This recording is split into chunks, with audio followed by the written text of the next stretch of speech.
अस्सलाम वालेकुम, मैं हूं शाहजेब खानजादा। दुनिया भर में कोरोना वायरस से अब तक 2,98,000 से जायद जानें जा चुकी हैं। 43,83,000 से जायद लोग बीमार हैं, मगर अब तक इसके इलाज के लिए कोई वैक्सीन तैयार नहीं हो सकी है और वैक्सीन की फौरी तैयारी की उम्मीद भी नहीं है। और अब आलमी इदारा सेहत ने खबरदार कर दिया है कि हो सकता है कि कोरोना वायरस कभी ख़त्म ना हो सके। इस बारे में WHO के माहिर माइक रायन का कहना है कि कोरोना वायरस हमारे दरमियान रहने वाला एक और ऐसा वायरस बन सकता है जो शायद कभी ख़त्म ना हो सके और HIV की तरह दुनिया को इसके साथ ही रहना पड़े। उनका कहना था कि खसरा जैसी बीमारियां जिनकी वैक्सीन मौजूद भी हैं मगर फिर भी इन बीमारियों का खात्मा नहीं हो सका, इसलिए हमें हकीकत पसंद होना पड़ेगा। इस बारे में कोई पेशगोई नहीं कर सकता कि यह बीमारी कब ख़त्म होगी। मौजूदा हालात में आलमी इदारे सेहत की ये वार्निंग अहम है, जिसका मतलब है कि जिस तरह एड्स की वैक्सीन कई साल गुजरने के बावजूद तैयार नहीं हो सकी और उसका वाहिद इलाज अब तक सिर्फ एहतियात ही है, जब तक वैक्सीन नहीं आती उस वक्त तक इसी तरह कोरोना वायरस से बचाव भी सिर्फ एहतियात में है और वो एहतियात समाजी फासला है, फेस मास्क और सैनिटाइजर्स का इस्तेमाल है। और इन एहतियाती तदाबीर पर अमल करना पाकिस्तान जैसे ममालिक में ज़्यादा ज़रूरी है जहाँ कोरोना के केसेस बढ़ रहे हैं और कोरोना के मरीजों की तादाद 35,788 हो चुकी है और गुज़िश्ता 24 घंटे के दौरान 13,051 टेस्ट में से 1,452 नए केसेस सामने आए और 33 संवाद के बाद मरने वालों की तादाद 770 हो गई है। सूरत हाल बेहतर होने के बजाय मजीद खराब होती दिखाई दे रही है। ना दुकानदार एहतियात कर रहे हैं, ना खरीदार बाजार और दुकानों में एहतियात कर रहे हैं। रश है और हुकूमती हिदायत के बावजूद SOPs पर अमल दरामद नहीं हो रहा, जिस पर आज लाहौर की जिला इंतजामिया ने एक्शन लेते हुए मोती बाजार की शू मार्केट को सील कर दिया। उसके साथ साथ शाह आलम मार्केट और आजम क्लॉथ मार्केट में भी कई दुकानें सील कर दी गईं और अनारकली बाजार में भी कई दुकानें बंद करा दी गई। मगर बाद में अनारकली बाजार के ताजिरों ने जिला इंतजामिया से मुज़ाकरात करके SOPs पर अमल दरामद करने की यकीन दहानी कराई, जिस पर दुकानें खोलने की इजाज़त दे दी गई। लाहौर में ताजिरों को दी गई वार्निंग्स के बाद SOPs पर अमल दरामद की क्या सूरत हाल है, जानिए नवीद अली की रिपोर्ट में। लाहौर में कोरोना के हवाले से जारी SOPs पर अमल दरामद की मुहिम तेज। जिला इंतजामिया ने खिलाफ वर्जी पर अनारकली, आजम क्लॉथ मार्केट और शालम मार्केट में 20 दुकानें सील कर दी। अनारकली में दुकानदारों ने यकीन दहानी कराई कि वो आइंदा SOPs पर अमल करेंगे और बच्चों और बुजुर्गों को दुकानों में दाखिल नहीं होने देंगे। इस यकीन दहानी के बाद इंतजामिया ने उन्हें दुकानें खोलने की इजाजत दे दी। इंतजामिया की कार्रवाइयों के बाद दीगर मार्केटों में भी बेशतर दुकानदारों ने SOPs पर अमल शुरू कर दिया।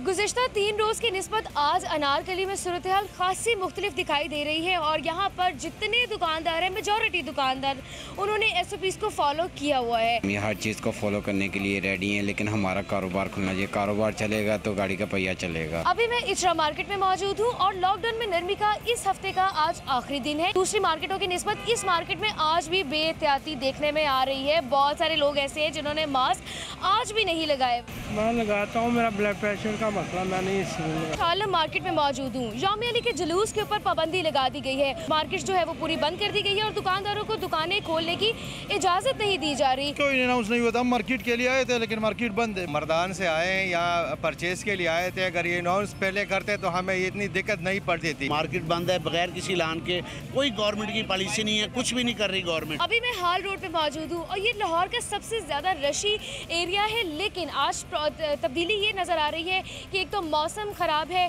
हल्की बारिश हो रही है जिसकी वजह से रश कम है और दूसरी बड़ी तब्दीली ये है कि मेजॉरिटी दुकानदारों ने SOPs को फॉलो किया हुआ है। हर तरह से फॉलो कर रहे हैं SOP को, जिस तरह हुकूमत ने कहा है आवाम को। और हम यहाँ पर सारे देखें 4 जने मास्क और ग्लव पहने हुए हैं। कस्टमर का पहला दिन रश बहुत था, अब जो भी कस्टमर आ रहा है मास्क वाले कस्टमर्स को डील कर रहे हैं, मास्क के बगैर वाले कस्टमर को डील नहीं करें। हुकूमती ऐलान के मुताबिक अब जुम्मा, हफ्ता और इतवार 3 दिन के लिए मार्केटें बंद रहेंगी, जबकि पीर के रोज से दोबारा 4 दिन के लिए कारोबार शुरू होगा। प्रोग्राम आशा ज़ेब खानजादा के साथ के लिए कैमरामैन बदर मुनीर के साथ नवीन अली, जियो न्यूज़ लाहौर। दूसरी जानिब कराची में गुज़िश्ता रोज SOPs पर अमल दरामद न करने पर सील की गई मार्केट्स को खोलने की इजाज़त नहीं दी गई और आज रनछोड़ लाइन की मार्केट भी सील कर दी गई, जबकि तारिक रोड में खरीदारों का रश रहा। और आज शहर के दीगर बाजारों में पाबंदियों पर कितना अमल हुआ, देखिए उमैमा मलिक की रिपोर्ट। मास्क क्यों नहीं लगाया? क्या कर? मास्क नहीं लगाया, ऐसे नहीं लगाया। कोरोना नहीं आएगा? कोरोना से पहले ही मर जाएंगे। ऐसे ही नहीं लगाया हुआ, बस कोई वजह नहीं है, इसकी जेब में रखा हुआ है। नहीं, कोरोना नहीं है। अब इतनी गर्मी में तो सांस लेने मुश्किल है, तो मास्क पहन के और सांस कैसे लेंगे?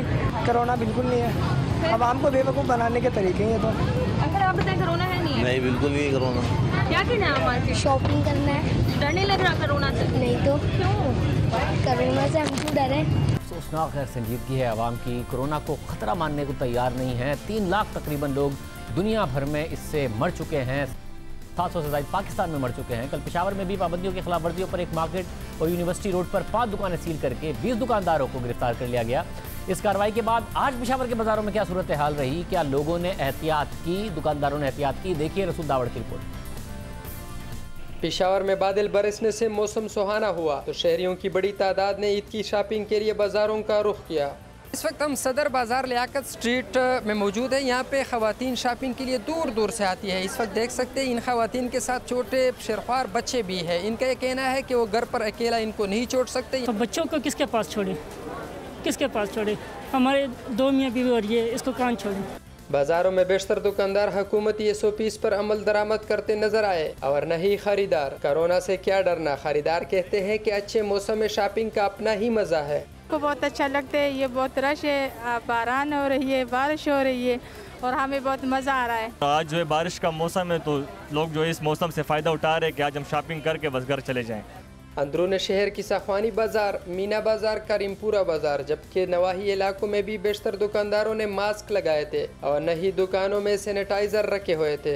यहाँ पे तो बिल्कुल कोई ना किसी के हाथ में आप सैनिटाइजर देख सकते हैं, ना आपको ये नज़र आएगा कोई SOP, कोई भी बिल्कुल अमल नहीं हो रहा है। दुकान को भूल गए घर में, अभी लेंगे दुकान पहनेंगे। शहर के मुख्तलिफ इलाकों में ज़िली इंतज़ामिया ने SOPs पर अमल दरामद न करने पर 200 के करीब लोगों को गिरफ्तार और दर्जनों दुकानों को सील किया है। प्रोग्राम आज शाहजेब खानजादा के लिए कैमरामैन तारिक अली के साथ रसूल दावड़।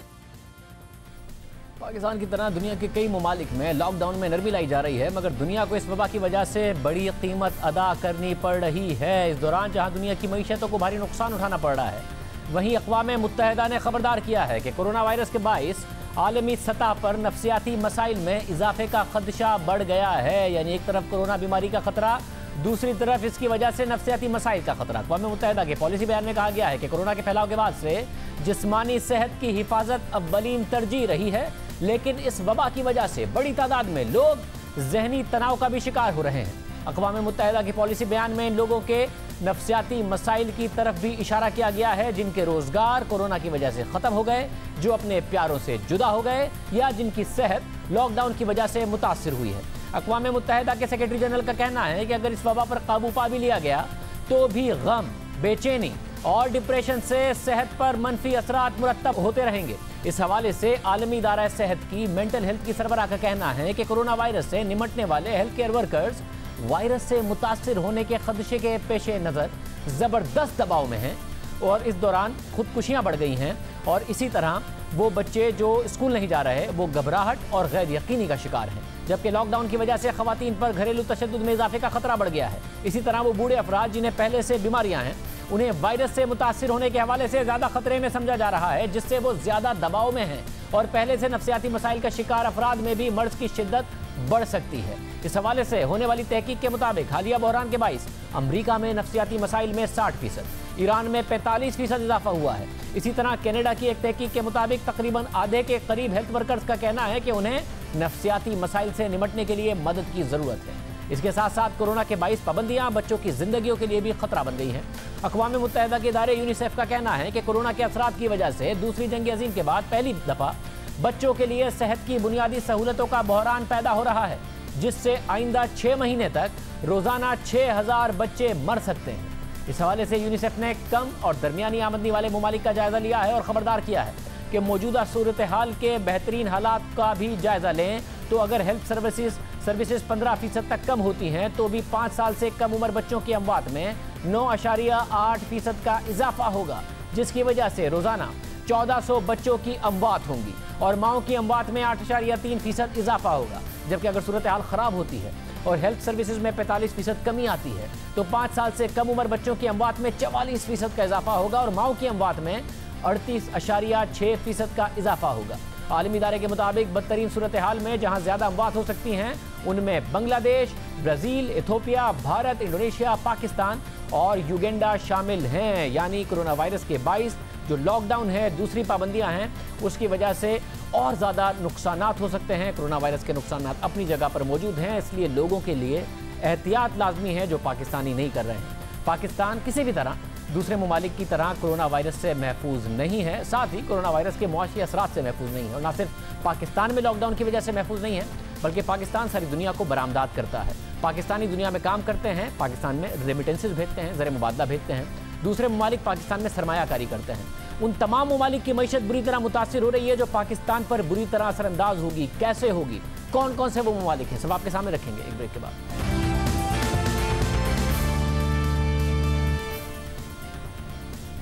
क्या पाकिस्तान की मईशत दुनिया की मईशतों के गिरने के बावजूद उसके असरात से बच पाएगी? दुनिया की मईशतों पर पाकिस्तान का इन्हिसार उन ममालिक में बरामद करने, उन ममालिक में काम करने वाले पाकिस्तानियों से रेमिटेंसेस की सूरत में ज़र मुबादला पाकिस्तान आने और इसके साथ साथ उन ममालिक से पाकिस्तान में बैरूनी सरमायाकारी आने पर है। सवाल यह है कि ये तीनों फैक्टर्स कितने मुतासिर होंगे, क्योंकि यही पाकिस्तान में डॉलर्स आने का जरिया हैं। और पाकिस्तान से जो बरामदात की जाती हैं या पाकिस्तान में जो सरमायाकारी या रेमिटेंसेज आती हैं उस पर कितना फ़र्क पड़ेगा, ये देखना बहुत अहम है, क्योंकि पाकिस्तान के पास ज़र मुबादला के ज़खायर नहीं हैं। क्या पाकिस्तानी मईशत दुनिया की मईशतों की तबाही या उनका सुकड़ना बर्दाश्त कर सकेगी, क्योंकि पाकिस्तान के पास ज़र मुबादला के ज़खायर कम हैं और पहले से पाकिस्तान IMF के प्रोग्राम में है। इस बात को एदाद शुमार के साथ समझने की कोशिश करते हैं। पाकिस्तान की बरामदाद में अप्रैल के महीने में 54% की कमी आ चुकी है, जो दरामदाद में 34% की कमी से बहुत ज़्यादा है। अप्रैल 2019 में पाकिस्तान ने $2 अरब से ज़ायद की बरामदात की, मगर अप्रैल 2020 में $1 अरब से भी कम यानी $95 करोड़ की पाकिस्तान ने बरामदात की। मगर बैरून मुल्क से आने वाली तरसीलात ज़र यानी रेमिटेंसेज में हैरानकुन तौर पर अभी तक कोई कमी नहीं देखी गई है। और ये एक बड़ी हौसला अफजा पिक्चर है, क्योंकि इस साल अप्रैल के महीने में $1 अरब करोड़ की तरसीलात ज़र आई, जबकि पिछले साल अप्रैल के महीने में $1 करोड़ थी, यानी कि सूरत हाल यहाँ पर ख़राब नहीं हुई है। अब सवाल यह है कि क्या पाकिस्तान की बरामदाद में, एक्सपोर्ट्स में इतनी बड़ी कमी आने वाले वक्त में भी बरकरार रहेगी, और क्या रेमिटेंसेस का ना गिरना आने वाले दिनों में भी बरकरार रहेगा, या दीगर ममालिक की मईशतों की गिरावट और बेरोजगारी हमें भी मुतासिर करेगी? इसके लिए मज़ीद इदाद शुमार का जायजा लेते हैं। पाकिस्तान में सबसे ज़्यादा ज़र मुबादला रेमिटेंसेस सऊदी अरब में काम करने वाले पाकिस्तानी भेजते हैं। उन्होंने अप्रैल में $45 करोड़ भेजे, जो गुज़िश्ता बरस के $42 करोड़ से 5% ज़्यादा है। दूसरे नंबर पर अमेरिका रहा, जहां से $40 करोड़ आए, जो गुज़िश्ता बरस अप्रैल के महीने से 54% ज़्यादा है। फिर मुत्तहिदा अरब अमारात से $35 करोड़ आए, जो गुज़िश्ता बरस से 5% कम है, यानी यहाँ पर फ़र्क पड़ना शुरू हो गया है। फिर बरतानिया, यूरोपीय यूनियन और दूसरे अरब ममालिक से ज़र मुबादला आया, और सब में गुज़िश्ता बरस के मुकाबले में कमी ही हुई है। इसी तरह पाकिस्तान ने सबसे ज़्यादा बरामदात 2019 में अमेरिका को $4 अरब की, दूसरे नंबर पर $2 अरब के साथ चीन, तीसरे नंबर पर $1.7 अरब के साथ बरतानिया रहा, जर्मनी को $1.3 अरब, हॉलैंड को $1 अरब, स्पेन को $950 मिलियन की बरामदात की, और इटली को $800 मिलियन की बरामदात की, जबकि मुत्तहिदा अरब अमारात को $1.1 अरब की पाकिस्तान ने बरामदात की। अब देखते हैं कि इन ममालिक की मईशतों का अब क्या हाल है और मुस्तकबिल में क्या होने वाला है। अमरीकी मईशत में मार्च से अब तक बेरोजगार अफराद की तादाद में 3.5 करोड़ अफराद का इजाफा हो चुका है, जो अब से 100 साल पहले होने वाली बदतरीन मुआशी डिप्रेशन के बाद सबसे बड़ा नंबर है। अमेरिका में बेरोजगारी की शरह 15% से तजावुज कर गई है, जो दूसरी जंग अजीम के बाद सबसे बड़ी शरह बेरोजगारी है। और यह ख्याल किया जा रहा है कि इनमें से 42% अफराद की बेरोजगारी आर्जी नहीं है बल्कि मुस्तकिल है, यानी मईशत खुलते ही उन्हें रोजगार दोबारा नहीं मिल जाएगा। और अब आलमी इदारे गोल्डमैन सैक्स के मुताबिक अमेरिका में बेरोजगारी बढ़कर 25% तक जा सकती है। ग्रेट डिप्रेशन वाला हाल होगा जब 1933 में बेरोजगारी 24.9% तक पहुंच गई थी। गोल्डमैन सैक्स के मुताबिक लॉकडाउन खोल भी दिए गए, तब भी मईशत कोरोना वायरस से पहले की सतह पर फौरी तौर पर वापस नहीं जाएगी, यानी अभी बेरोजगारी मजीद होनी है। आज भी अमेरिका में गुज़िश्ता हफ्ते के दादो शुमार सामने आए हैं। इसके मुताबिक गुज़िश्ता हफ्ते 30 लाख अफराद मजीद नौकरियों से फारिग हो चुके हैं, और अमरीकी स्टॉक मार्केट में शुरू में ही इस हवाले से मंदी देखी गई, क्योंकि मुस्तकबिल में अमरीकी मईशत के इशारे बुरे नजर आ रहे हैं। IMF के मुताबिक 2020 में अमरीकी मईशत 6% से सुकड़ेगी। सुकड़ने का मतलब प्रोडक्शन में कमी, कंजप्शन में कमी, आमदनी में कमी, बेरोजगारी में इजाफा और अमरीका से दीगर ममालिक को जाने वाली रेमिटेंसेज में कमी। जब अमरीकी अवाम की आमदनी कम होगी तो अशिया भी कम खरीदेंगे, यानी अमरीका की दरामदाद में कमी और दीगर ममालिक की बरामदाद में कमी। मार्च के महीने में अमरीका की दरामदाद में पहले ही 10% की कमी आ चुकी है। आने वाले दिनों में मजीद कमी की तवक्को है। साथ ही अमरीकी कंपनियां इस साल भारी नुकसान करेंगी, यानी सरमायाकारी भी नहीं करेंगी, जिसकी वजह से पाकिस्तान जैसी मईशतों पर भी फ़र्क आएगा। पाकिस्तान की बरामदात और पाकिस्तान में सरमायाकारी अमरीका की तरफ से कम होगी। इसी तरह बरतानिया, जहां पाकिस्तान बरामद भी करता है और ज़र मुबादला भी आता है और सरमायाकारी भी आती है, बरतानिया की मईशत सिर्फ दूसरी सहमाही में 25% सुकड़ने की तवक्को है। पूरे साल 2020 में 14% सुकड़ने की तवक्को है। बेरोजगारी तारीखी सतह यानी 9% तक जाने की तवक्को है। बरतानिया के सेंट्रल बैंक ऑफ इंग्लैंड के मुताबिक ये बरतानिया की 300 साल की बदतरीन मुआशी कारकर्दगी होगी, यानी सन 1700 में ऐसी मुआशी कारकर्दगी देखी गई थी। इसी मईशत के साथ बेरोजगारी की शरह में मजीद इजाफा होगा, दरामदाद कम होंगी, यानी पाकिस्तान जैसे ममालिक में रेमिटेंसेज में कमी होगी और हमारी बरतानिया जाने वाली बरामदाद में भी कमी आएगी। अप्रैल के महीने में पहले ही बरतानिया से आने वाली रेमिटेंसेज 19% गिर चुकी हैं। तीसरा अहम मुल्क जहां से पाकिस्तान में सबसे ज़्यादा ज़र मुबादला वहां काम करने वाले पाकिस्तानी भेजते हैं वो सऊदी अरब है। जहां से पाकिस्तान में सरमायाकारी भी हुई है, वहां से इमदाद भी आई है। तेल की कीमतें गिरने के बाद सऊदी अरब की मईशत इस वक्त बहरान में फंस चुकी है। इकदाम किए जा रहे हैं मगर मईशत संभल नहीं पा रही है। गुज़िश्ता दिनों सऊदी अरब के वज़ीर ख़ज़ाना ने मज़ीद इकदाम करते हुए खसारे पूरा करने के लिए वैल्यू एडेड टैक्स में 3 गुना इजाफा कर दिया और अपने शहरियों का माहाना वजीफा भी बंद करने का ऐलान कर दिया।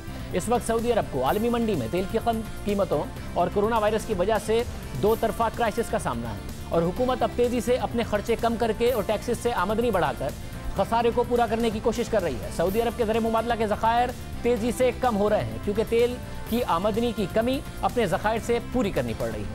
सिर्फ मार्च के महीने में सऊदी अरब ने 27 अरब डॉलर्स के ज़र मुबादला के ज़खायर खर्च कर दिए। अब सऊदी हुकूमत बहुत से हुकूमती इदारों और प्रोजेक्ट्स की फंडिंग या तो कम कर रही है या फिर प्रोजेक्ट्स को ही मनसूख कर रही है। इस वक्त कोरोना वायरस की वजह से सऊदी अरब में सिनेमा, रेस्टोरेंट्स, फ्लाइट्स, यहाँ तक के उम्रा ऑपरेशन भी बंद है।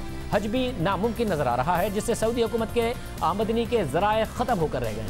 सऊदी वज़ीर ख़ज़ाना के मुताबिक उनकी तेल की आमदनी आधी रह गई है और अब हुकूमत को अपना खसारा पूरा करने के लिए 60 अरब डॉलर्स का कर्ज लेना पड़ेगा। IMF के मुताबिक सऊदी मईशत इस साल 2.3% से सुकड़ जाएगी। सऊदी क्राउन प्रिंस मोहम्मद बिन सलमान का तेल की बरामद पर से सऊदी मईशत का इन्हिसार ख़त्म करके दूसरे प्रोजेक्ट्स में सरमायाकारी करने का मंसूबा भी खटाई में पड़ गया है। 500 अरब डॉलर्स की सरमायाकारी से एक नए जदीद शहर का क़याम भी खतरे में पड़ गया है। ऐसी सूरत हाल में सऊदी अरब में बेरोजगारी बढ़ेगी।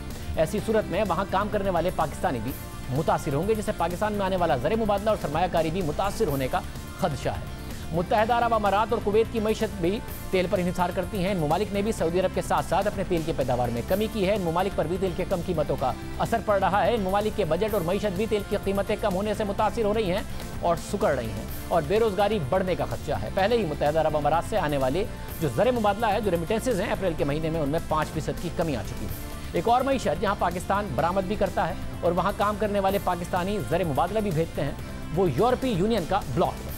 2020 में यूरोपीय यूनियन की मईशत 7.4% से सुकड़ जाएगी। यूरोपीय कमीशन के मुताबिक सरमायाकारी तबाहकुन हद तक गिर जाएगी। बेरोजगारी, कर्ज और खसारों में बेपनाह इजाफा होगा।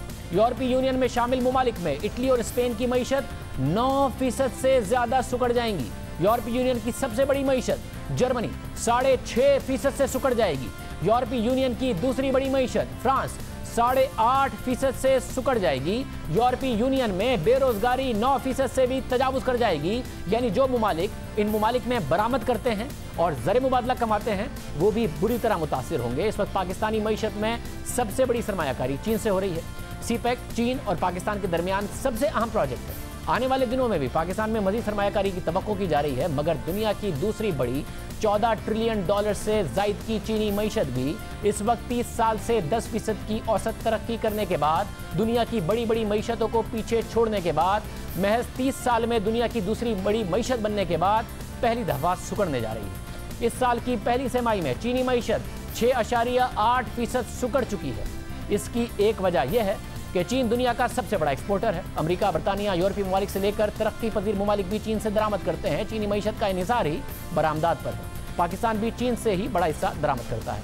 चीन सबके साथ ट्रेड सरप्लस के साथ ही चलता है, ना कि तिजारती खसारा करता है तकरीबन सबके साथ। मगर जब दुनिया के तमाम ममालिक की मईशतें सुकड़ेंगी, आमदनी कम होगी, तो लोग कम कंज्यूम करेंगे, कम खर्च करेंगे, यानी ममालिक कम दरामद करेंगे और चीन की बरामदात में कमी आएगी, जो आई भी है। मार्च में बरामदात 185 अरब डॉलर तक गिर गई, फिर अप्रैल में मुस्तहकम हुई, $200 अरब तक संभल गई, मगर इसके बारे में यही कहा जा रहा है कि मार्च के रुके हुए ऑर्डर्स अप्रैल में बरामद किए गए, मगर आने वाले दिनों में बरामदात बहुत ज़्यादा गिरने की तवक्को है, जिससे चीन की मईशत मुतासिर होगी, क्योंकि चीन में खुद भी गैर यकीनी की सूरत हाल की वजह से अवाम खर्च करने से कतरा रहे हैं। यानी चीन को भी दो तरफा खतरे का सामना है, एक तो बरामदात में कमी, दूसरा खुद वहाँ के अवाम भी इस वक्त कम कंज्यूम कर रहे हैं, कम खरीद रहे हैं, बेरोजगार होने का खौफ है, जिससे चीन की इंडस्ट्री को मजीद खतरात लाक हो गए हैं। इस सब का असर चीन की मईशत पर पड़ेगा और ये कहा जा रहा है कि चीन की मईशत में भी जो रिकवरी है वो वी शेप नहीं होगी कि जैसे गिरी थी फौरी तौर पर रिकवर हो जाए। दूसरे ममालिक के मुकाबले में तेज़ रिकवरी ज़रूर हो सकती है, मगर रिकवरी का सफ़र मुश्किल ही होगा जाहिर है, और सबका असर पाकिस्तान जैसी मईशतों पर भी पड़ेगा, जहाँ चीन से भरपूर सरमायाकारी होती है, कर्ज भी लिए जाते हैं। सिर्फ यही ममालिक नहीं, पूरी दुनिया की मईशत 3% से ज़्यादा सुकड़ेगी। हालांकि कोरोना वायरस आने से पहले दुनिया की मईशत 3.5% तरक्की की पेशगोइयाँ की जा रही थी, अब सुकड़ने की बात हो रही है 3% से ज़्यादा। ऑस्ट्रेलिया की मईशत इस साल 100 साल की बदतरीन सूरत हाल देखेगी जो और 6% सुकड़ेगी। जापान की मईशत 2 तिमाहियों में पहले ही पिछली जो 2 तिमाहियाँ गुजरी हैं 5.5% से ज़्यादा सुकड़ चुकी है, मज़ीद सुकड़ने की तवक्को है। सिंगापुर की मईशत भी 4% तक सुकड़ने की तवक्को है। ये सब सिर्फ बैरूनी सेक्टर के खतरात हैं जो दूसरे ममालिक की मईशतों के सुकड़ने से मुमकिन तौर पर पाकिस्तान पर भी पड़ सकते हैं। पाकिस्तान की अपनी मईशत की अंदरूनी सूरत हाल भी इस वक्त हौसला अफजा सूरत हाल पेश नहीं कर रही है। खुद मुशीर खजाना डॉक्टर हफीज शेख के मुताबिक रवा माली साल में पाकिस्तान का बजट खसारा 9% तक जा सकता है। पाकिस्तान 3,900 अरब रुपए तक टैक्स जमा कर पाएगा, जो 4,800 अरब रुपए के रिवाइज्ड टारगेट से भी 19% कम होगा। माली साल के शुरू में 5,500 अरब रुपए का टैक्स टारगेट रखा गया था, फिर बाद में उसे कम किया गया, मगर उस कम किए गए टारगेट को भी पूरा नहीं किया जा सकेगा। यानी इस साल 1,600 अरब रुपए कम, साल के शुरू में जो टारगेट रखा गया था उससे 1,600 अरब रुपए कम जमा होंगे। पाकिस्तान की मईशत 1.5% से 2% तक सुकड़ने का इम्कान है। इस पूरी सूरत हाल में पाकिस्तान कैसे इससे बच सकता है, कम फ़र्क के साथ, कम असर के साथ, और क्या इस वक्त सूरत हाल नज़र आ रही है। हमारे साथ साबिक वज़ीर ख़ज़ाना और माहिर मईशत शौकत तरीन साहब मौजूद हैं। माहिर मईशत हमारे मोहम्मद सुहेल साहब भी हमारे साथ मौजूद हैं। तरीन साहब बहुत शुक्रिया। तरीन साहब, वर्स्ट जो है, जो बदतरीन सूरत हाल थी वो पाकिस्तानी मईशत ने देख ली है, या अभी भी आपको लगता है दूसरे ममालिक की वजह से पाकिस्तान और मुतासिर होगा?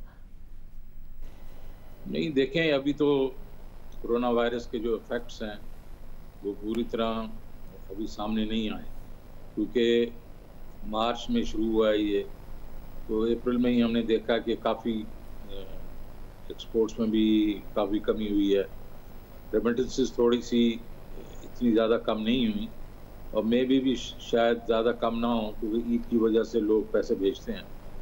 लेकिन ये रेमिटेंसेस पे भी इफ़ेक्ट होगा, बिकॉज जिस इकॉनमी से हमें रेमिटेंसेस आती हैं, जो गल्फ़ इकॉनमीज़ हैं, अमेरिका है, यूके है, वो सारे अफेक्टेड हैं कोविड से, तो रेमिटेंसेस भी कम होंगी, और एक्सपोर्ट्स का तो काफ़ी बुरा हाल है। तो अभी ये हम देखेंगे कि इसके इफ़ेक्ट्स अभी और आएंगे, और एक्सपोर्ट्स जो हैं वो 2 वजह से उस पर इफ़ेक्ट आ रहा है। एक तो बाहर की ममालिक हैं उन्होंने अपने इंपोर्ट्स ही करना बंद कर दिए, या क्योंकि वो भी लॉकडाउन में, और यहाँ से हम भी लॉकडाउन में थे, तो हमारी प्रोडक्शन भी नहीं हो रही। तो ये किस वक्त ये एक किस्म से प्लेटो आएगा, किस वक्त ये हमारी एक्टिविटी फिर से स्टार्ट होगी, ये एक बड़ा क्वेश्चन मार्क है। लेकिन दूसरी साइड से इंपोर्ट्स भी जो हैं वो डिमांड की कंप्रेशन की वजह से कम हुई हैं, ऑयल प्राइसेस के गिरने से कम हुई हैं, तो बैलेंस ऑफ पेमेंट में तो इतना ज़्यादा फ़र्क नहीं आ रहा, लेकिन ये इकॉनमी का जो पहिया है वो स्लो होगा, और ये लगता ये है कि जो 2% हम कह रहे थे वो शायद 1.5 से 2% नेगेटिव हो, जिसका मतलब ये है कि ये अप्रैल मई जून जो है इसमें काफ़ी इकॉनमी जो है वो टैंक करेगी। तो मेरे नज़दीक तो अगला 1 साल जो है वो काफ़ी मुश्किल होगा। मोहम्मद सुहेल साहब, आपको लगता है अप्रैल में अगर बरामदात गिरी बट रेमिटेंसेस में इस्तेहकाम रहा, आने वाले दिनों में क्या सूरत हाल होगी दूसरी मईशतों को देखते हुए? शादे भाई, अभी ये 2-3 महीने लगेंगे जब जो इन्फॉर्मेशन जो है पूरी तरह से एब्जॉर्ब होगी, क्योंकि सबकी नेचर अलग होती है। रेमिटेंस की नेचर अलग होती है, एक्सपोर्ट्स की अलग होती है, क्योंकि रेमिटेंस जो हमने देखी है वो बहुत सी दफ़ा हालात ख़राब भी होते हैं, तो जो वहाँ पर बाहर आपका एक्सपेट्रिएट है वो खर्चों के लिए अपनी सेविंग में से पैसे दे रहा होता है। इसलिए हमने देखा कि तवक्कुआत के बरक्स रेमिटेंस बहुत ही कम गिरी हैं, 100-200 मिलियन डॉलर गिरी हैं।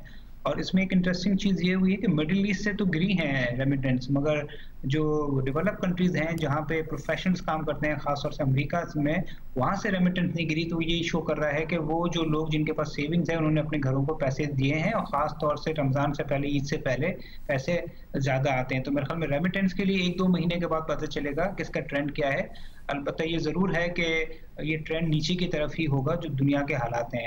एक्सपोर्ट्स का फ़ौरन इफेक्ट आ गया इसलिए कि जो अप्रैल का महीना था वो यूरोप और अमेरिका के लिए बहुत ही सख्त था, तो सारे ऑर्डर्स कैंसिल हो गए थे और हमने देखा कि तवक्कुआत से ज़्यादा गिर गई एक्सपोर्ट। हम 30-40% कह रहे थे, एक्सपोर्ट 50% गिर गई, रेमिटेंस हम 10 से 20% कह रहे थे और रेमिटेंस बहुत कम गिरी है। मगर आगे का ट्रेंड ये लग रहा है आने वाले दिनों में, चाहे पाकिस्तान में लॉकडाउन हो या ना हो, जो दुनिया के हालात हैं, जो रिसेशनरी हालात हैं, उससे 30 से 40% एक्सपोर्ट और 20 से 30% रेमिटेंस में गिरावट कुछ महीनों में देखी जा सकती है। तरी साहब, ज़ाहिर है अगर अप्रैल टू अप्रैल कंपेयर करें तो 1% का इजाफा है, मगर 6% गिरी हैं अगर मार्च में जो रेमिटेंसेज आई थी, और एक्सपोर्ट्स तो हमारी बहुत ज़्यादा गिर गई हैं। बजट कैसे बनेगा इस सारी की सारी सूरत हाल में, क्योंकि रेवेन्यू की सूरत हाल भी बहुत बुरी नज़र आ रही है। आने वाले दिन में क्या ऐसी इंप्रूवमेंट हो जाएगी कि बजट आसानी से बन जाए? आपने बजट बनाया, आप कैसे देख रहे हैं? बिल्कुल बैलेंस करना बहुत मुश्किल होगा, और इसमें एक हम IMF के EFF प्रोग्राम में भी हैं ऑलरेडी, तो IMF भी कोशिश करेगा कि हम रेवेन्यूज़ बढ़ाएं। सुनने में आ रहा है कि वो कह रहे हैं 5000 अरब कर दें, तो ये बड़ा मुश्किल है। हमें इस वक्त रेजिस्ट करना चाहिए इस किस्म के प्रेशर्स को अगले 12-18 महीने के लिए, बिकॉज हमारे एक्सपेंडिचर्स तो होंगे, बिकॉज ये कोरोना की वजह से जो भी हमारे जो अखराजात हैं एहसास प्रोग्राम के तहत, दूसरे इस किस्म के सोशल सेक्टर के प्रोग्राम के तहत वो एक्सपेंडिचर्स होंगे, और रेवेन्यू हमारा जो होगा उतना नहीं होगा कि इकोनॉमिक एक्टिविटी जो है गियर अप नहीं करेगी।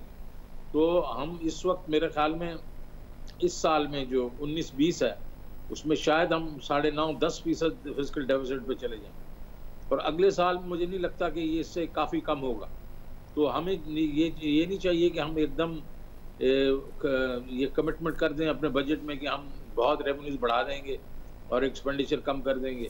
तो अगला 12-18 महीने जो है वो हमें एक किस्म से इमरजेंसी बजट बनाना पड़ेगा, और उसमें जो भी हम कर सकें हमें करना चाहिए, जिसके बीच में हमें जो रिस्केड्यूलिंग करनी चाहिए अपने डेट की, ताकि G20 के साथ भी, मल्टीलैटरल्स के साथ भी, ताकि बोझ कम हो।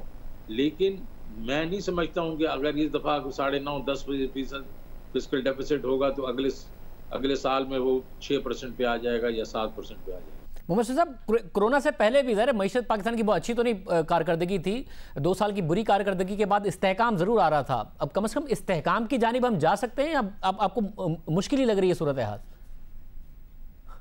नहीं, बिल्कुल नहीं, पहले भी नहीं नज़र आ रही थी।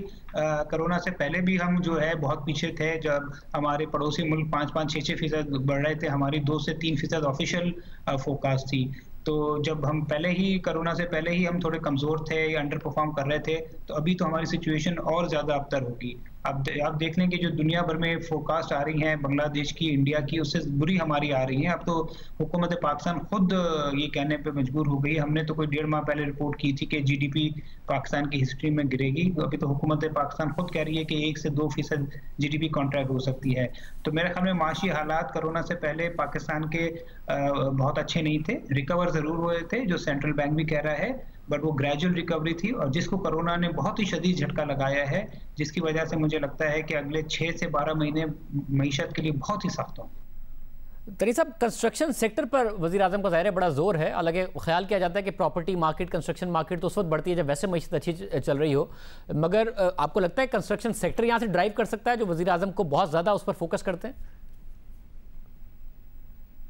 देखिए जी, हमारा इशू ये है कि कंस्ट्रक्शन का पैकेज तो मिल गया है, डेवलपर वगैरह के लिए भी आपने बात कर ली कि अभी आप जब पैसे लगाएं तो हम पूछेंगे नहीं आपको, लेकिन अभी तक जो है वो बैंकिंग सेक्टर रोल प्ले नहीं कर रहा हमारी कंस्ट्रक्शन इंडस्ट्री में, हमारी हाउसिंग फाइनेंस इंडस्ट्री में, और उसके सारे अब लवाजमात जो हैं वो हमने पूरे कर लिए हैं। तो उसको अब ना साथ लेके चलना पड़ेगा बैंकिंग सेक्टर को कि भाई आओ और इनकी मदद करो, पहले डेवलपर की मदद करो ताकि वो कंस्ट्रक्ट करें, और फिर एंड यूज़र की मदद करो, जो ख़रीदार हों घरों के, फ्लैटों के, तो वो ख़रीद सकें 20-20 साल के लिए, 25-25 साल के लिए।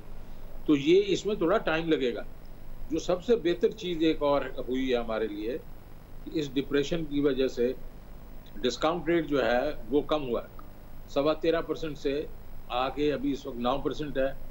और मैं ये समझ रहा हूँ कि जिस तरह इन्फ्लेशन गिर रही है और ऑयल प्राइसेस का इम्पैक्ट जब आएगा, फुल इम्पैक्ट आएगा, तो शायद इन्फ्लेशन और गिरे, तो ये डिस्काउंट रेट और गिरना चाहिए। मतलब पहले डिस्काउंट रेट में कमी आई है, कल मॉनेटरी पॉलिसी अनाउंसमेंट है, आपको लगता है और कमी होनी चाहिए शरह सूद में? देखिए जी, इस वक्त तो 9% डिस्काउंट रेट है और आपकी हेडलाइन इन्फ्लेशन जो है वो 8.5 पे। इसका मतलब आपकी हेडलाइन इन्फ्लेशन ही कम है आपके डिस्काउंट रेट से। और अगर आप अपनी कोर इन्फ्लेशन देखें जो वो 6.5% है, तो इसका मतलब है कि कोर इन्फ्लेशन के लिहाज से तो 2.5% जो है डिस्काउंट रेट ज़्यादा है। और इस वक्त जब दुनिया में लोग डिस्काउंट रेट ज़्यादा से ज़्यादा कम कर रहे हैं, उनके पास इतनी गुंजाइश ही नहीं है। अगर अमेरिका देखें, दुनिया वेस्टर्न वर्ल्ड देखें, बाकी उनके पहले ही डिस्काउंट रेट्स जो थे वो 2-2.5% पे थे, उन्होंने उनको ऑलमोस्ट ज़ीरो कर दिया। हमारा तो डिस्काउंट रेट ही 13.25% था। तो हमारे पास तो बहुत गुंजाइश है कि उसको नीचे लेके जाना और एग्रेसिवली लेके जाना, ताकि ये एक दफ़ा किक स्टार्ट हो जाए, पहिया किक स्टार्ट हो जाए। क्योंकि डोमेस्टिक डिमांड को ऊपर आते आते भी देर लगेगी कि लोगों की इनकम तो अफेक्ट हुई है ना, तो आपने बिजनेसेस को खड़ा करना है। तो मेरे ख्याल में गुंजाइश बिल्कुल है और इस वक्त हेडलाइन इन्फ्लेशन को नहीं देखना चाहिए, हमें कोर इन्फ्लेशन को देखना चाहिए। मोहसिन साहब, आपकी क्या राय है, कल शरह सूद में क्या कमी की तवक्को कर रहे हैं? देखिए, हमारा ख्याल है कि जो मेजर कमी थी वो हो चुकी है। 13-13.5% का एबॉर्ड था, वो अभी 8% के करीब आ गया है। तो ये तकरीबन 5.5% जो है लेंडिंग रेट कम हो चुका है। तो हमारे हिसाब से बहुत ज़्यादा कमी नहीं होगी, अगर हुई भी तो मैक्सिमम 1% के करीब होगी वो। मगर वो जो 1% की कमी है वो ऑलरेडी काइबोर और टी-बिल रेट ने एब्जॉर्ब कर ली है। मगर हमें ये नहीं भूलना चाहिए कि जब तक हमारा IMF के साथ जो EFF का एग्रीमेंट है दोबारा रीनिगोशिएट ना हो, जब तक पाकिस्तान का जो डेट रोल ओवर होना है वो उस पर क्लैरिटी ना आए, पाकिस्तान की सिचुएशन प्रिकैरियस रहेगी, नाजुक रहेगी। और अगर हालात सही नहीं हुए तो सेंट्रल बैंक भी ये सोचेगा, मॉनेटरी पॉलिसी कमेटी भी ये सोचेगी कि ऐसा ना हो कि बहुत कम इंटरेस्ट रेट से एक और क्राइसिस पैदा हो जाए कि लोग, चूंकि उनको रुपये में रिटर्न नहीं मिलेगा तो वो डॉलर खरीदना शुरू कर दें। और अगर ऐसा हुआ तो मेरे ख्याल में वो एक डबल क्राइसिस हो जाएगा पाकिस्तान के लिए कि जो अभी एक्सटर्नल अकाउंट थोड़ा सा स्टेबल लग रहा है उस पर भी प्रेशर आ जाएगा। तो मेरे ख्याल में बहुत बड़ा चैलेंजिंग टास्क है सेंट्रल बैंक की मॉनेटरी पॉलिसी कमेटी के लिए। हमारा ख्याल है कि मेजर जो डिक्लाइन होना था लैंडिंग रेट्स में, टी-बिल में, वो ऑलरेडी हो चुका है। आप दोनों का बहुत शुक्रिया। पाकिस्तान की मईशत के हवाले से, मुस्तकबिल के हवाले से गुफ्तगू आपने सुनी। प्रोग्राम में एक ब्रेक, एक और आम खबर, इस पर बात करेंगे। जो वीडियो आपने दिखाई उसमें वो यही कह रहे हैं जो मरीम नवाज ने दिखाई, मगर उस वीडियो के बारे में जज अरशद मलिक कह रहे हैं कि वो वीडियो एडिट की हुई है, आपने एडिट करके उसको इस तरीके से पेश किया। देखिए, ये मैंने यूके में अपनी एक लेक्स लॉ कंपनी है सोलिसिटर की, उनके पास में गया, मैंने ये दोनों चीजें फोरेंसिक कराई हैं, ऑडियो और वीडियो, और मैंने हाई कोर्ट में भेज दी हैं। वो हालांकि ये हुकूमत पाकिस्तान, वो इमरान खान साहब कह रहे थे कि जी फिरदौस आशिक अवान साहबा क्या हम इसका फोरेंसिक कराएंगे। मेरा ख्याल उन्होंने फोरेंसिक करा के इसको बंद कर दिया है कि उनको पता चल गया था कि इसमें कोई एडिट चीज नहीं है। और ये मैंने अब भेज दी हाई कोर्ट में, जब ये खुलेगी चीजें तो इसमें एक चीज भी एडिट नहीं है, ऑडियो और वीडियो दोनों ओरिजिनल है। 10 महीने पहले जज अरशद मलिक की वीडियो सामने आई, जिसके बाद मुल्क की सियासत में हलचल मच गई। हुकूमत ने नून लीग पर इल्जाम लगाया कि वो अदलिया पर दबाव डाल रही है। नून लीग ने इल्जाम लगाया कि जज अरशद मलिक ने दबाव में नवाज शरीफ के खिलाफ फैसला दिया था, इसलिए नवाज शरीफ को रिहा किया जाए। मगर अब तक इन इल्जामात की हकीकत का पता नहीं चल सका है, क्योंकि तहकीकात किसी नतीजे पर नहीं पहुंच सकी। जज वीडियो केस के अहम किरदार मियां तारिक की दरख्वास्त जमानत की आज इस्लामाबाद हाई कोर्ट में समाअत हुई। मगर पहले आपको बताते हैं कि मियां तारिक कौन है। मियां तारिक पर इल्जाम है कि जब जज अरशद मलिक सन 2000 से 2003 तक मुल्तान में तैनात हुए तो इस दौरान मियां तारिक ने उनकी गैर इखलाकी वीडियो बनाई और जज अरशद मलिक को ब्लैकमेल किया। फिर यही वीडियो बाद में भी जज अरशद मलिक के खिलाफ इस्तेमाल हुई। जब नून लीग की क़यादत ने जज अरशद मलिक की मुबैना वीडियो जारी की तो उसके बाद FIA ने मियां तारिक को गुज़िश्ता साल 17 जुलाई को गिरफ्तार किया और अब उन्होंने जमानत की दरख्वास्त दायर की है, जिसकी आज इस्लामाबाद हाईकोर्ट में समाअत हुई। समाअत के आगाज में जस्टिस अतहर बिल्लाह ने पूछा कि तफ्तीशी अफसर बताएं कि FIR के मुताबिक जुर्म क्या बनता है। इन्वेस्टिगेशन टीम के इंचार्ज ने अदालत को बताया कि जज अरशद मलिक की वीडियो 2001 से 2003 के दरमियान बनाई गई। मुल्जिमान पर जज की वीडियो बनाकर उन्हें ब्लैकमेल करने का इल्जाम है।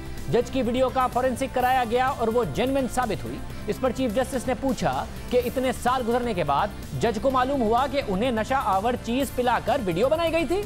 या तो जज वीडियो को जाली करार देकर उससे इनकार करते, जज तो खुद भी तस्लीम कर रहे हैं कि वीडियो जेन्युइन है, तो फिर उनके खिलाफ कार्रवाई होनी चाहिए। जस्टिस अतहर बिल्लाह ने मजीद रिमार्क्स दिए कि जुडिशल अफसर अपना मिसकंडक्ट तस्लीम कर रहा है। क्या कोई जज ये मौक़िफ़ इख्तियार कर सकता है कि उसे नशा आवर चीज पिलाकर ऐसी वीडियो बनाई गई? जुडिशल अफसर का ये एतराफ़ तो खुद हमारे लिए शर्मिंदगी का बाइस है।